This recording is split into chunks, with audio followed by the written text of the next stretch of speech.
All right, so this is a house that we received a bid through a real estate agent. It's a foreclosed house. A lot of the items inside the house, it's all household items, all items that you find every day in your house. There's a lot of kids, kid items, kid toys, sports memorabilia, just regular household items. It's all trash. Couches are all ripped.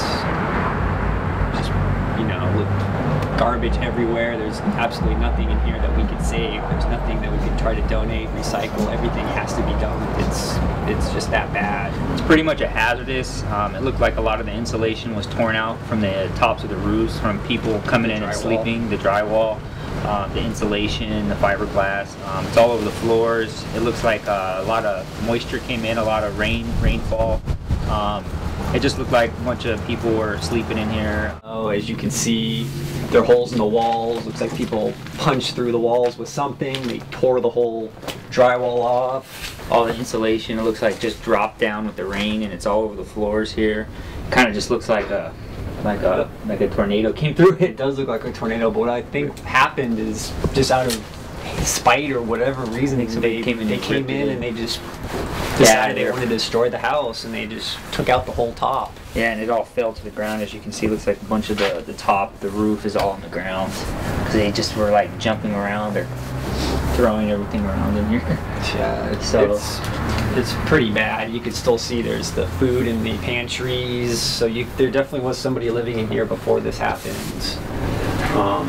Again, we're not sure exactly if this was caused by the family who lived here before, if this was caused by people who came in the house when they left. Maybe it was, teenagers, something, squatters, just homeless coming in, but somebody totally destroyed this house. Yeah, this looks like this was it looks like it was a boy's room. This looks like a window right here. They covered up because people were coming in here, I bet. Yeah, there's pictures on the walls. You can tell it's probably a boy from the little Tupac pictures on the wall also. And all the kid stuff on the floor. This is the small kids' room here. It's pretty bad. Pretty bad, yeah. Basically, there's a few different versions of foreclosures. We've seen any ones from where we walk into the house and it's completely been gutted. The walls have been ripped up, all the copper, the wiring, the fixtures have been ripped out, all the appliances are missing, literally all the plugs have been ripped out, copper piping out of the walls, completely gutted. There's also versions of ones where you walk in and it looked like a hoarder was there, and it was an absolute complete mess, and we probably took out in a 1,500 to an 1,800 square foot home over 20 trucks.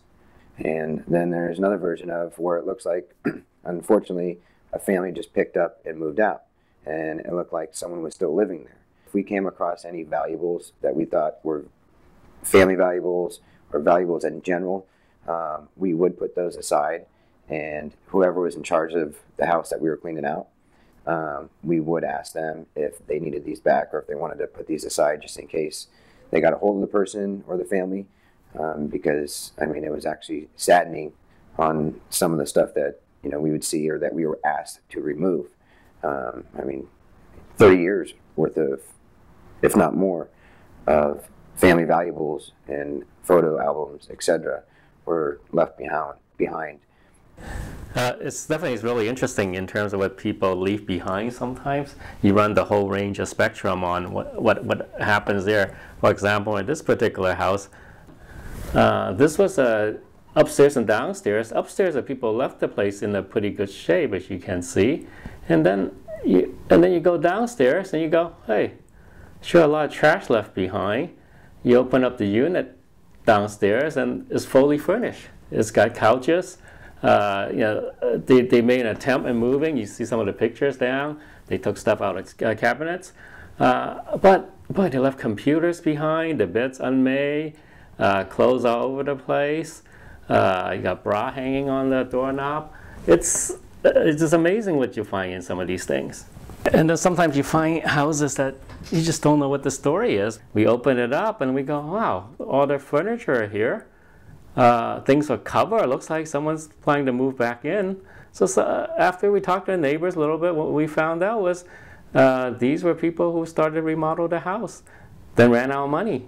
Then the price dropped and they got foreclosed on. As a realtor, it gets extremely emotional because the people you encounter, they're real people. I mean, they have lives, and their lives have been impacted by the foreclosure, needless to say.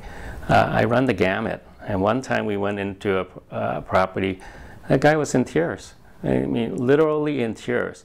And you know, I sit down with him, and he was saying, oh man, I lost my girlfriend, I lost my business, now I lost my house, what am I going to do?